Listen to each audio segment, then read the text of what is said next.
Assalamualaikum warahmatullahi wabarakatuh. Selamat datang teman-teman semua. Kembali lagi bersama saya, Andre Devara Harmawan, dari S1 Pendidikan Geografi Universitas Negeri Surabaya. Oke, di video kali ini, kita akan belajar materi pada pelajaran geografi yang ada di kelas 10 SMA. Nah, apa itu? Sesuai judul pada video ini, kita akan belajar tentang penginderaan jauh. Sebelumnya, teman-teman di sini apakah sudah tahu apa sih penginderaan jauh itu? Dan bentuknya seperti apa sih penginderaan jauh ini? Oke, tanpa berlama-lama lagi, kita langsung bahas ya. Penginderaan jauh merupakan suatu teknologi yang sangat bermanfaat dalam meringankan beban manusia dalam menyelesaikan pekerjaan yang berhubungan dengan pencarian data-data di lapangan. Dengan adanya teknologi ini, seseorang tidak diharuskan terjun ke lapangan langsung untuk mencari data. Cukup dengan mengoperasikan teknologi ini untuk mendapatkan data-data yang diinginkan. Nah, kemudian pengertian penginderaan jauh ini apa sih?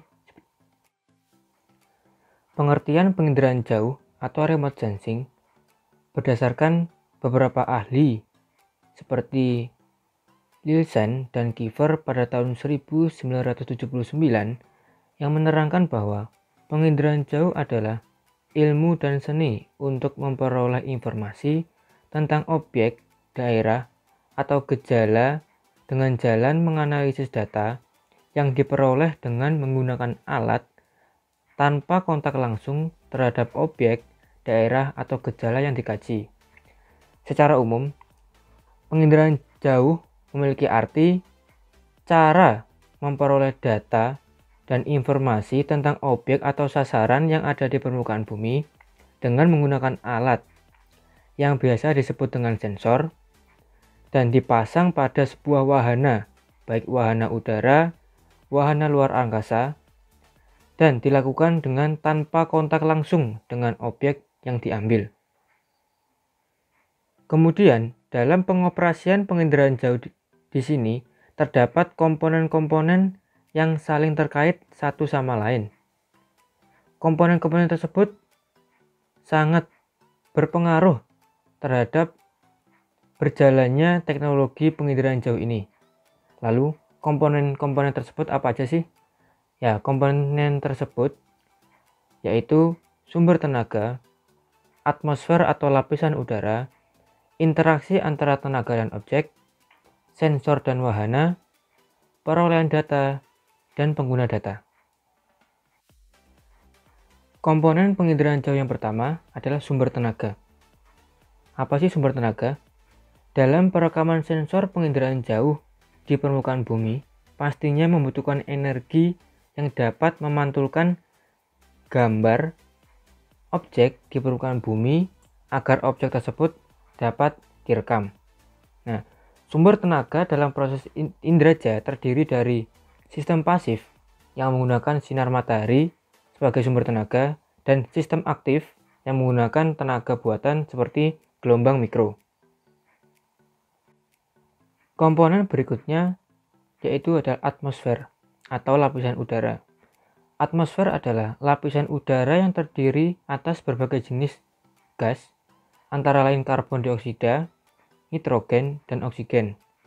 Molekul gas yang terdapat pada atmosfer tersebut dapat menyerap, memantulkan, dan melewatkan radiasi elektromagnetik. Senyawa-senyawa tersebut memiliki peran dalam menerima, menyerap, meneruskan, dan memantulkan gelombang yang berpengaruh pada hasil atau output data yang didapatkan. Komponen ketiga yakni interaksi antara tenaga dan objek. Interaksi antara tenaga dan objek dapat terlihat pada rona yang dihasilkan. Setiap objek memiliki karakteristik yang berbeda dalam memantulkan atau memancarkan tenaga dan sensor.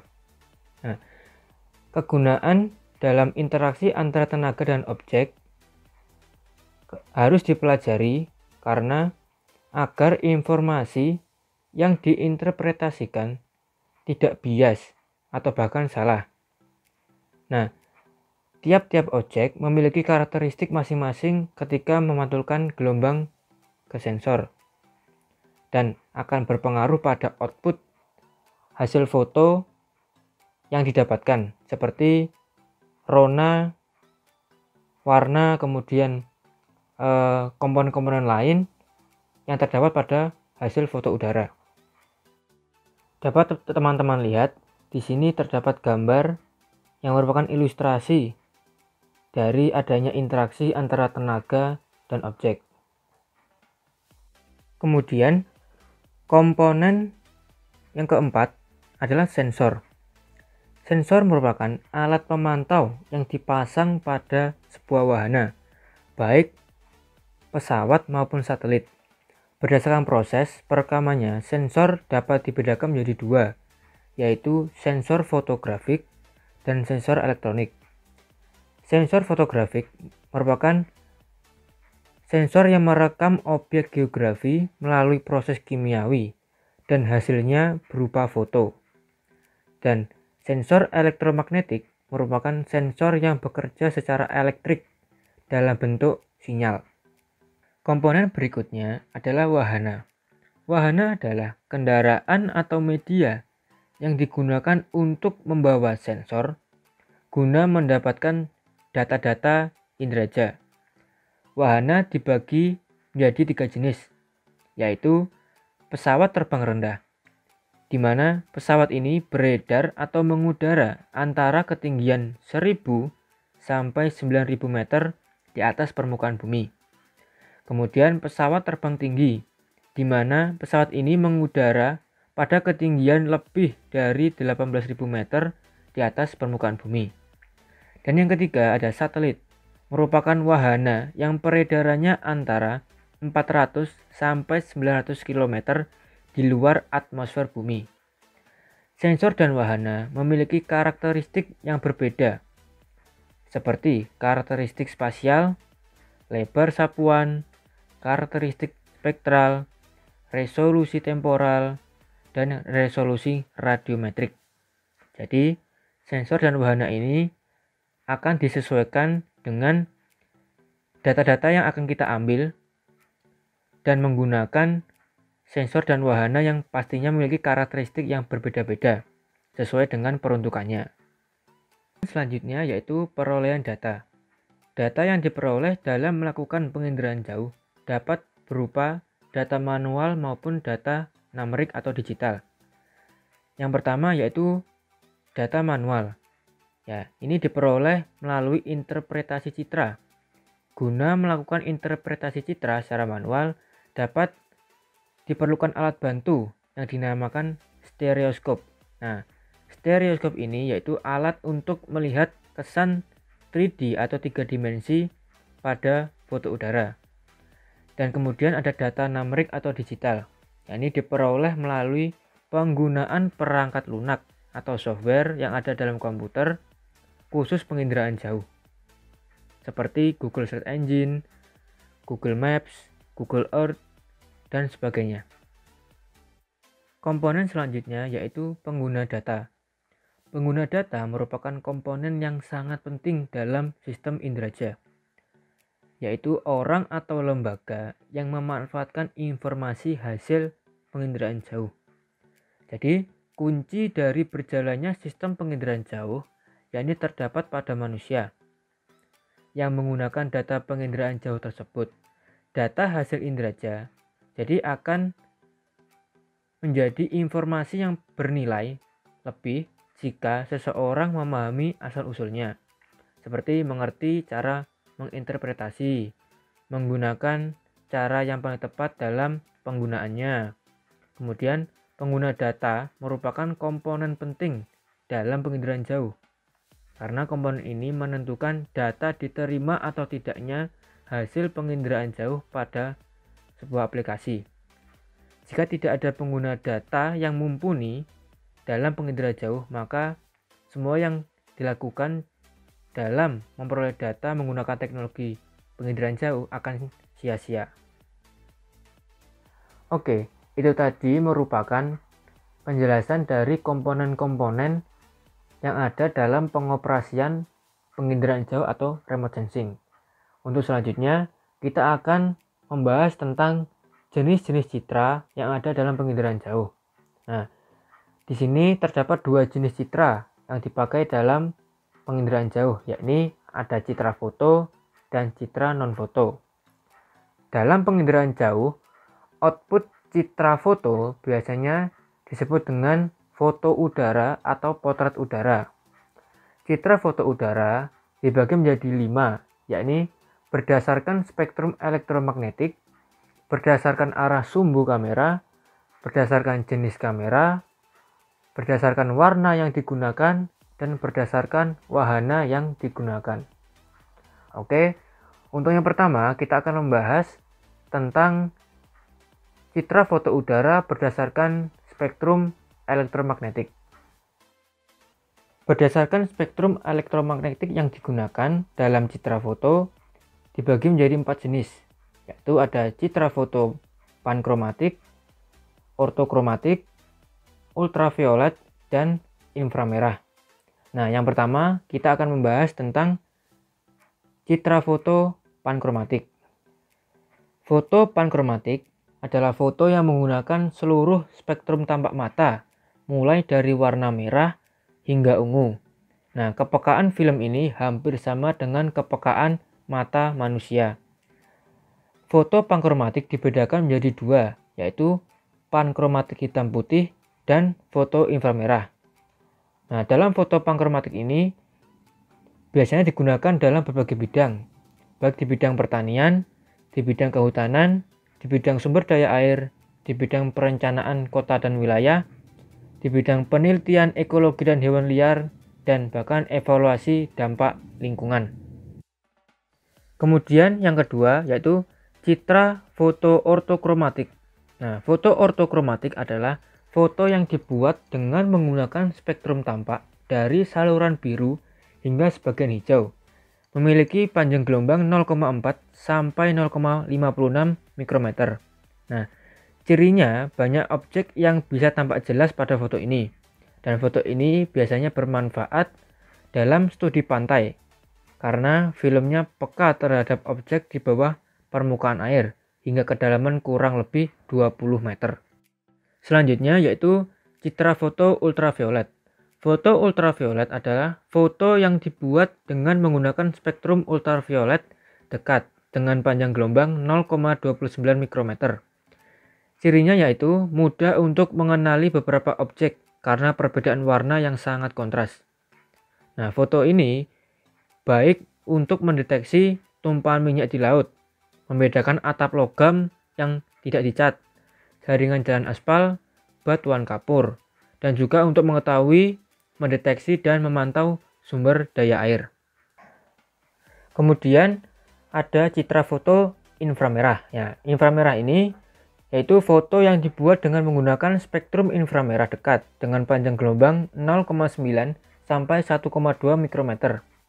Nah, ini dibuat secara khusus yang terletak pada saluran merah dan sebagian saluran hijau. Cirinya dapat mencapai bagian dalam daun, sehingga rona pada foto inframerah di daun tidak ditentukan berdasarkan warna tetapi oleh sifat jaringannya.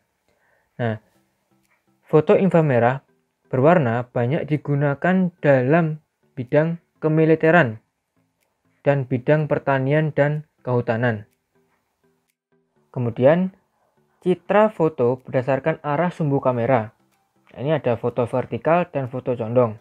Foto vertikal atau foto tegak atau biasanya disebut dengan ortofotograf, yaitu foto yang dibuat dengan sumbu kamera tegak lurus dengan permukaan bumi.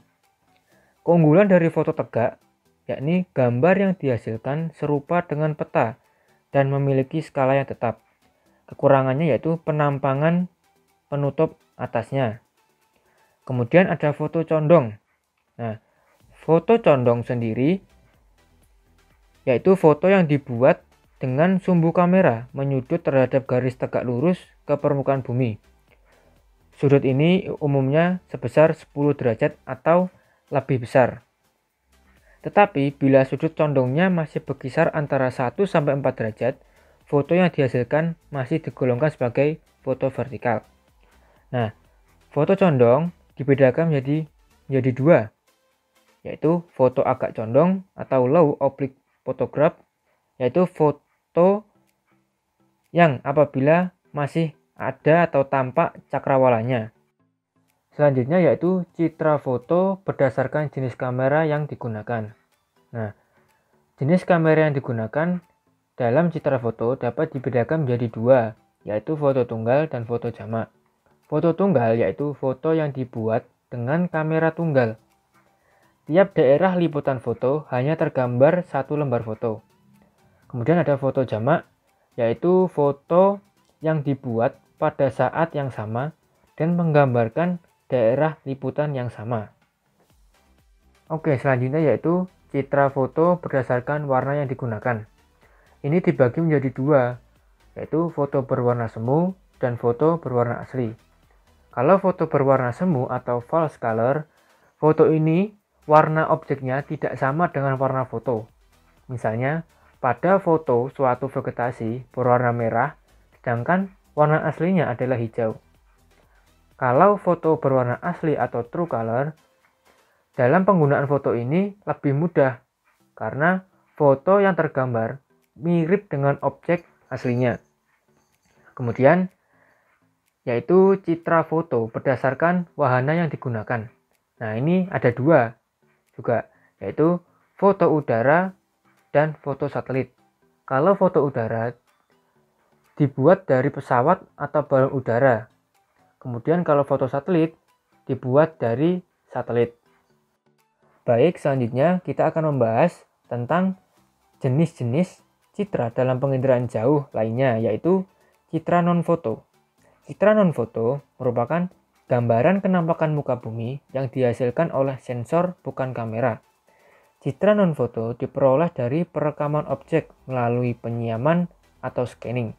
Nah, scanner atau alat yang dipakai untuk melakukan penyiaman atau scanning biasanya dipasang pada sebuah wahana, seperti satelit yang beroperasi di angkasa luar. Nah, output atau hasil dari citra non-foto ini biasanya dikenal dengan istilah foto satelit. Citra non-foto dapat dibedakan menjadi tiga, yaitu berdasarkan spektrum elektromagnetik, berdasarkan sensor yang digunakan, dan berdasarkan wahana yang digunakan. Oke, yang pertama kita akan membahas tentang citra non-foto berdasarkan spektrum elektromagnetik. Berdasarkan spektrum elektromagnetik yang digunakan, citra non-foto dibedakan menjadi tiga, yaitu citra inframerah termal, yaitu citra yang dibuat dengan spektrum inframerah termal. Penginderaan pada spektrum ini berdasarkan pada perbedaan temperatur objek, dan daya pancarnya pada citra tercermin dengan adanya perbedaan rona atau warnanya. Nah, kemudian ada citra radar dan citra gelombang mikro, yaitu citra yang sama-sama dibuat dengan spektrum gelombang mikro. Nah, citra radar merupakan hasil penginderaan dengan sistem aktif, yaitu dengan sumber tenaga buatan. Kalau citra gelombang mikro dihasilkan dengan sistem pasif, yaitu dengan menggunakan sumber tenaga alamiah. Baik, selanjutnya citra non-foto berdasarkan sensor yang digunakan. Sensor yang digunakan dalam citra non-foto dibedakan menjadi dua, yaitu citra tunggal dan citra multispektral. Citra tunggal yaitu citra yang dibuat dengan sensor tunggal, sedangkan citra multispektral citra yang dibuat dengan sensor jamak. Selanjutnya yaitu citra non-foto berdasarkan wahana yang digunakan. Berdasarkan wahana yang digunakan, citra non-foto dibedakan menjadi dua jenis, yaitu citra dirgantara atau airborne image dan citra satelit atau spaceborne image.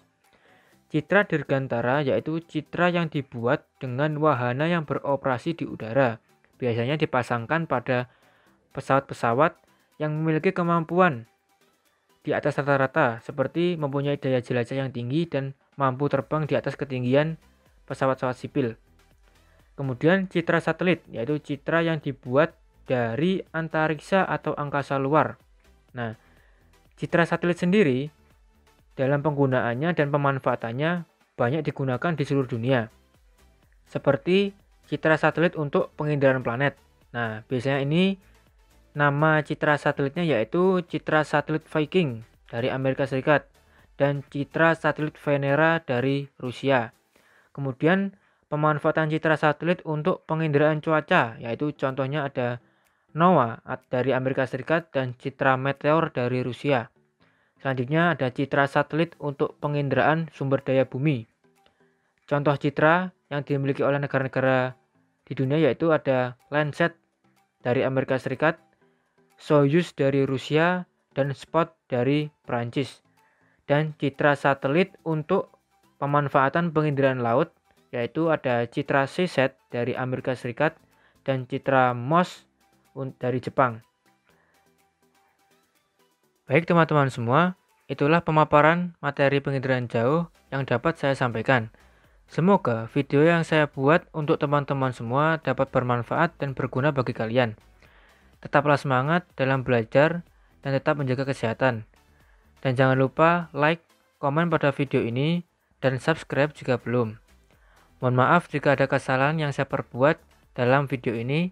Sekian dari saya. Wassalamualaikum warahmatullahi wabarakatuh.